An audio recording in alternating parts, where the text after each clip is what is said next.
throughout the night. She just mentioned that a travel ban in effect for commercial vehicles. Let's get a check on the roads right now. Your reporter Renee Danino live in Weather Tracker 2 with more for us tonight. Hi there, Renee.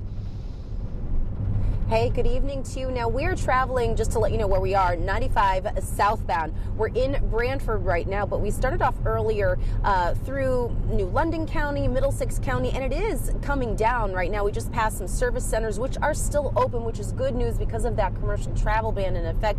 It's a place where people can go and get some rest, and they're keeping some of those rest areas open. Now, I do want to let you know about our first incident that is weather-related. It is on the Parkway on the northbound side in Greenwich by exits 4 and 5. They do have the right lane closed there with two incidents, 2 vehicles involved with that, and it is cause of the accident is because of some slick conditions on the roadways. And as you can see, as that precipitation increases, so are the chances of incidents. So slow it down, give those plows lots of room. We're in Weather Tracker 2, and we'll have another update for you coming up in just a little while. Back to you.